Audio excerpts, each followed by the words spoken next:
Marcon, boa noite. Marcon, ontem foi uma noite histórica, né? Para a Câmara dos Deputados e para o governo. Uma derrota, uma surra em relação ao IOF, 383 a 98. E hoje sai a informação, já circula em praticamente todos os portais de imprensa, que alguns governistas buscam caminho para judicializar a questão do IOF. Não sei se isso é possível, quero ouvi-lo sobre isso, mas também um pouco do que você puder trazer daquele momento que foi o desfecho da votação, quando muitos parlamentares deixaram o plenário, ou conversavam ali no plenário, de que o governo Lula acabou no Legislativo. O primeiro grande fato, eu acho até simbólico, meu amigo Silvio Navarro, é a questão do governo ter feito menos de 100 votos. Isso é um negócio que estou há 2 anos e meio como parlamentar, afirmo com tranquilidade, eu nunca tinha visto. A única vez que eu vi algo parecido foi na urgência, né, deste PDL de sustação de aumento de imposto, onde o governo fez 97. Eles conseguiram aumentar até porque a votação era online e ficou um pouco mais fácil de ter quórum. E eu nunca tinha visto a oposição também fazer 383 votos. É a primeira vez, sempre lembrando que um processo de impedimento de presidente, o impeachment, precisa de 342. O que a gente tem? Eu vou te falar, eu sou do Podemos, então, estando no Podemos, a gente conversa com o centro. A gente tem uma irritação muito grande dos parlamentares, primeiro, o não pagamento de emendas. O governo fez muitas promessas para parlamentares e não cumpriu. É um governo que não cumpre promessas. Esse é o primeiro ponto. O segundo ponto é que é um governo tóxico. Hoje, muitos parlamentares sabem que precisam colocar o verde e amarelo no panfleto, senão não vão se reeleger.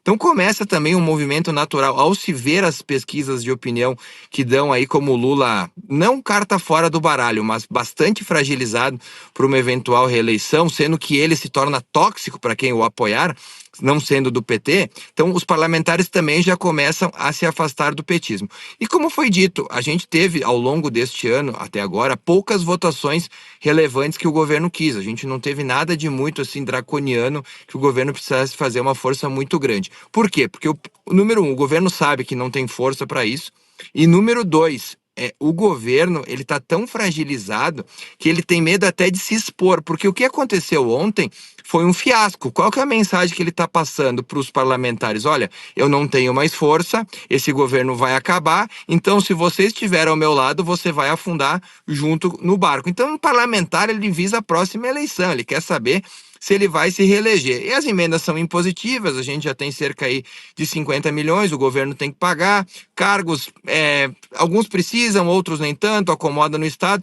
Então é um governo que ideologicamente radicalizou, a gente teve algumas questões que também afastaram muitos parlamentares, né? A questão de Israel, a Janja viajando, indo buscar corrupta fora do país, isso aí é indefensável. Então se chegou num ponto que para o parlamentar que minimamente precisa voltar à sua base e dar alguma explicação sobre o que ele está fazendo e quem ele está apoiando, fica difícil tu defender. Fora que a gente tem outras ferramentas hoje, né? Eu sempre cito o Placar Congresso, mas existem outras que mostram como os parlamentares votam. Se nós usarmos aí 10 anos atrás, seria muito difícil de tu identificar como cidadão como o parlamentar votou aumento do IOF, como o parlamentar votou aumento de deputados. Hoje isso é público, divulgado e muito mais acessível. Então o parlamentar ele também sofre em sua base quando ele é exposto. Só para contextualizar, teve um parlamentar muito querido no Rio Grande do Sul, que acabou votando o aumento de deputados.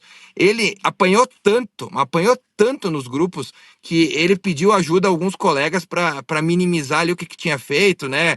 Que tinha se enganado, algo do gênero. Então, assim, quando um parlamentar apanha muito, ele sente isso, ele guarda. Então, o governo ele vai tendo cada vez mais dificuldade para manter o seu plano ali, colocar o seu plano em votação. E o que a gente pode esperar? A gente pode esperar não ter mais votações decisivas para o governo. Criação de qualquer novo imposto é impensável. E se o governo decidir e a justiça judicializar a questão do IOF, ele vai estar dando talvez o golpe de misericórdia em relação com o Congresso, porque a gente não pode esquecer, viu, Navarro, que bem ou mal, o processo de impedimento de um ministro do Supremo, ele pode ser aberto a qualquer momento. Dentre outras coisas, como foi falado aqui, a questão do fim do foro privilegiado, que tiraria a faca da garganta de um monte de parlamentar, também é algo que os ministros do Supremo não vão querer, porque eles querem manter muitos aí na rédea curta. Então, assim, o horizonte para o governo é péssimo, mas eu acredito que ainda vai piorar. Deputado, nosso tempo está se esgotando, até porque eu sei que o senhor tem um evento aí no Rio Grande do Sul para prestigiar na sequência dessa entrevista, mas o Piotr tem uma última pergunta referente aí ao IOF, Piotr, para a gente fechar rapidamente. Deputado, rapidamente, o senhor já mencionou boa parte do que eu ia perguntar, mas eu vou então a um ponto mais restrito.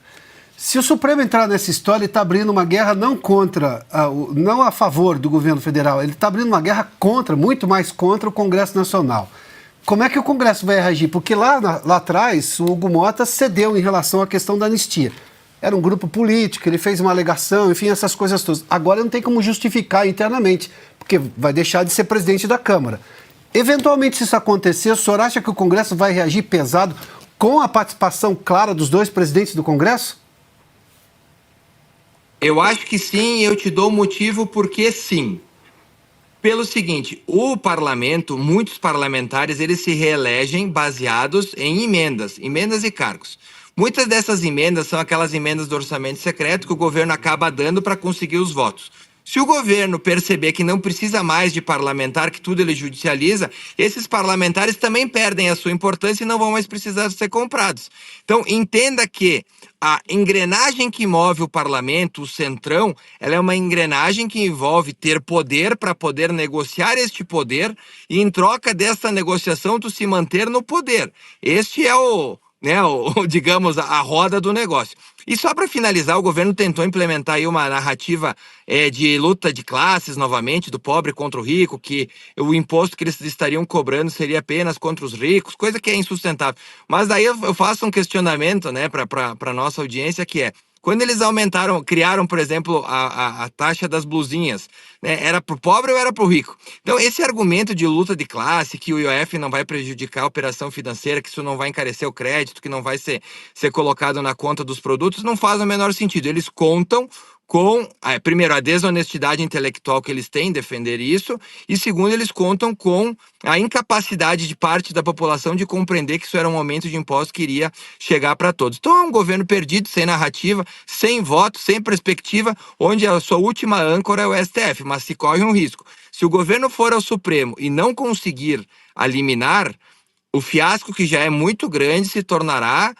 infinito. E eu não sei até que ponto os ministros, na sua totalidade, vão comprar essa tese, porque o preço que eles vão pagar perdendo poder quando nós aprovarmos, por exemplo, o fim do foro, que pode ser uma reação, ou propriamente o mandato com tempo para eles, não sei se vale a pena eles comprar, ainda mais com a vitória cachapante da oposição ontem no Congresso. Então a situação para o governo, ela é delicada, não há... eu vou trazer uma informação para vocês bem importante. Foi feita uma reunião onde foi convocado os líderes. A Gleisi convocou os líderes dos partidos para negociarem a questão do IOF. Somente 2 líderes apareceram. Eu sei porque um é o meu líder, o Gambale, apareceu. E o outro foi do PSD. E os 2 disseram que não tinha conversa. Ou seja, tem gente que nem responde mais a Gleisi. E tem gente que, quando responde, é para dizer que não vai acatar o que ela quer. Isso é o governo hoje.